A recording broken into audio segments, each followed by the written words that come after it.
Salam alaikum wa rahmatullah. Donc, on va continuer sur l'exercice des piles.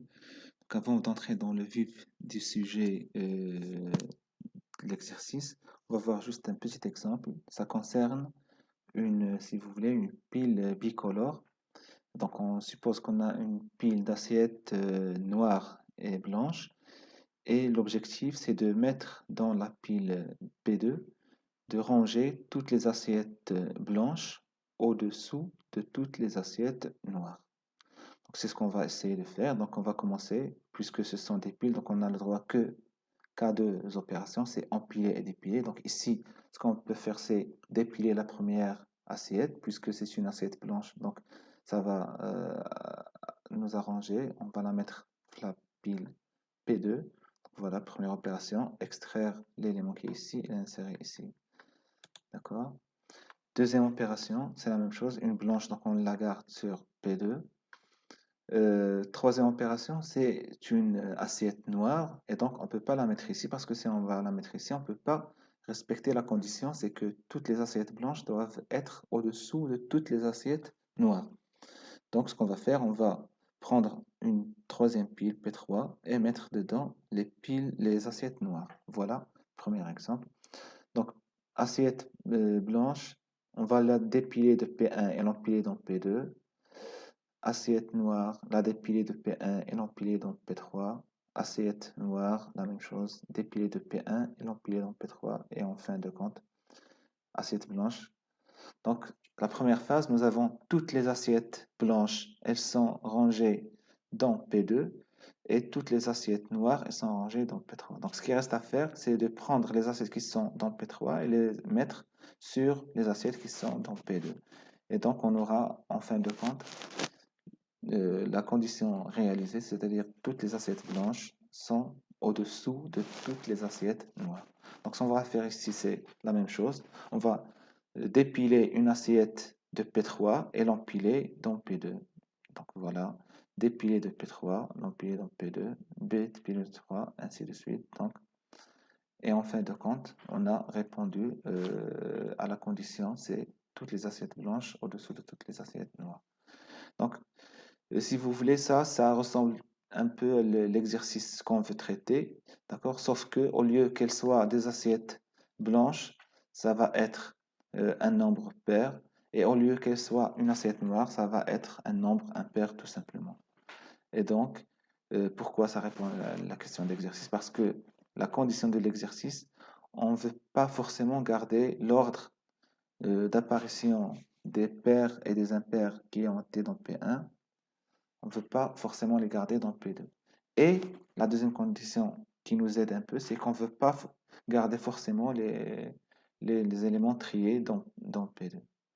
Et donc, ce qu'on va faire, on va aller directement au code pour commencer le code. Donc, ici, on va rapatrier la définition du cours et toutes les fonctions qu'on en aura besoin, bien sûr, du cours.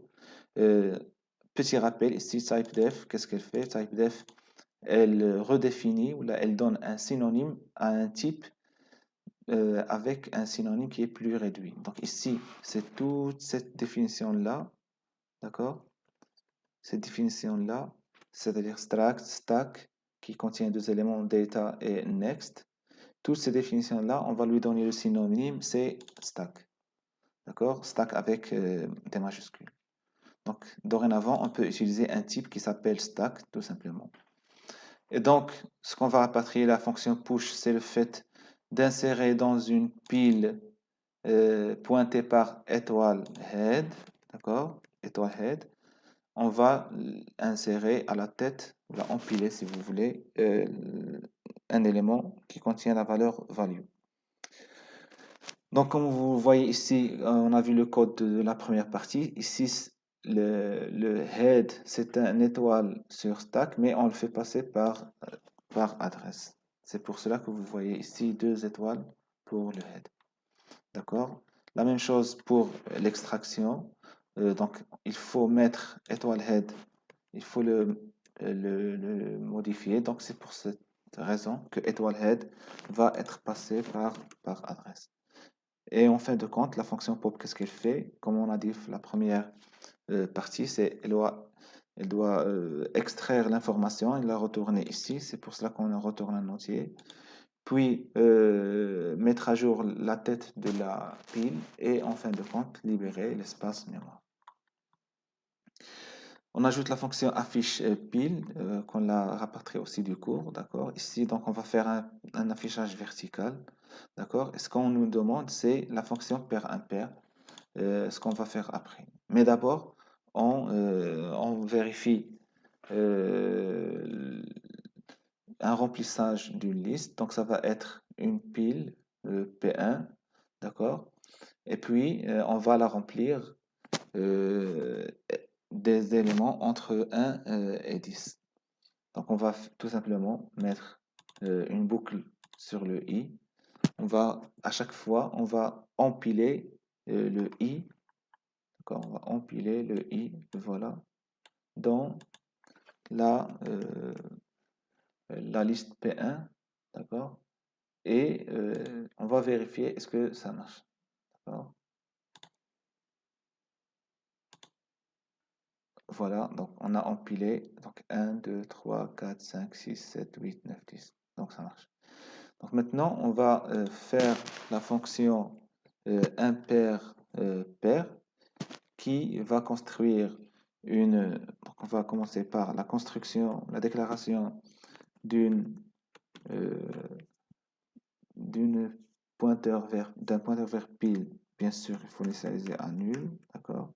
Et euh, pour l'instant, c'est ce qu'on aura besoin, d'accord. Et puis, ce qu'on va faire, c'est on va parcourir, comme on a vu l'exemple de noir et blanc, on va parcourir la pile P1, d'accord? Et tant que la pile P1 elle est non vide, qu'est-ce qu'on va faire?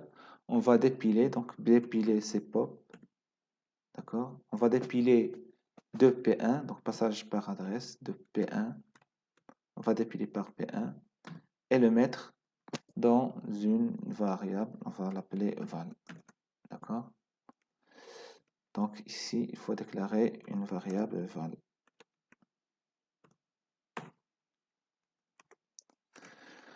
Donc voilà, à chaque fois, on va dépiler de P1. Ici, ce qu'il faut faire, c'est un test tout simple sur val.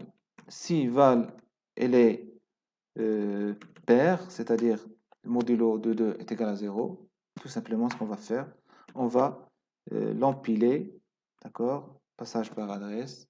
On va l'empiler dans la pile P2.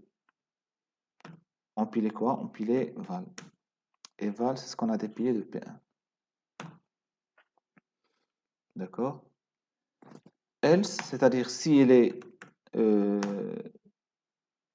s'il est impair, tout simplement, on va l'empiler dans la pile P3.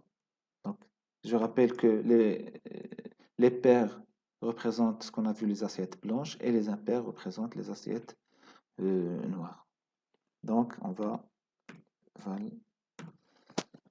D'accord. Donc ça, c'est la première partie, c'est-à-dire, en fin de compte, ici, on aura ici une pile P1 vide et une pile P2 qui contient tous les éléments pairs et une pile P3 qui contient tous les éléments impairs. Maintenant, ce qui reste à faire, c'est ce qu'on a vu dans l'exemple des assiettes. Ce qui reste à faire, c'est de prendre les assiettes noires et de les mettre au-dessus des assiettes blanches. C'est-à-dire les impairs, on va les mettre au-dessus des pairs. Voilà, c'est ce qu'on va faire ici. Donc ici, c'est un parcours de la liste de la pile pardon, P3, d'accord? Et donc P3 ici, il faut la déclarer, on n'a pas encore déclaré. Donc c'est une pile P3 égale à nul. Ce qu'on va faire pour la pile P3, c'est ce qu'on a fait tout à l'heure. On va récupérer la variable qui a été euh, dans en tête de la pile, c'est-à-dire on va dépiler P3, passage par adresse, dépiler par 3. La valeur dépilée, tout simplement, on va l'empiler dans P2. Push, passage par adresse P2, va, va. D'accord? Une fois on a terminé cette boucle-là, qu'est-ce qu'on aurait? On aurait donc ici des, euh, tous les éléments de P3, ils ont été dépilés et empilés dans P2. Normalement, en fin de compte, nous aurons tous les impairs au-dessus de tous les pairs. Et pour récupérer le résultat, return P2 qui a été... Voilà, on compile pour voir est-ce que ça marche.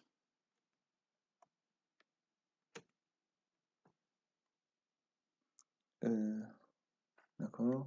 Donc, ce qui reste à faire, donc nous avons déjà construit P1. Maintenant, tout simplement, euh, on va faire un appel dans le main à la fonction pair impair. Donc, voilà, pair impair applicable P1. D'accord.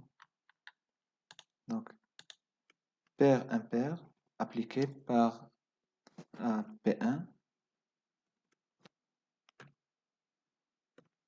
mais le résultat va être récupéré par P2. D'accord.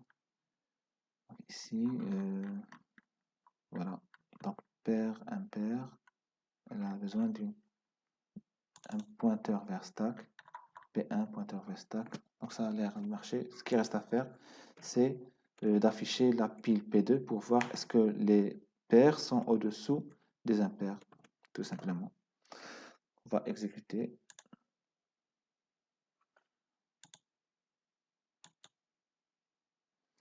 Ici, erreur de compilation.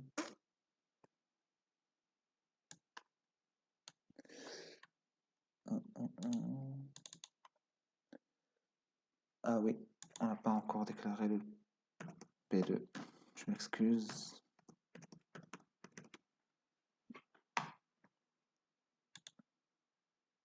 Voilà. Donc pour voir concrètement, on va ajouter un petit texte pour dire que c'est la liste P2.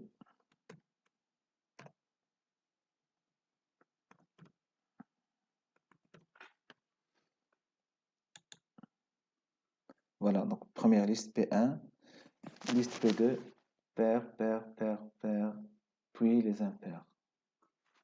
Et donc ça marche. Donc fin de l'exercice et salam alaikum wa rahmatullahi wa barakatuh.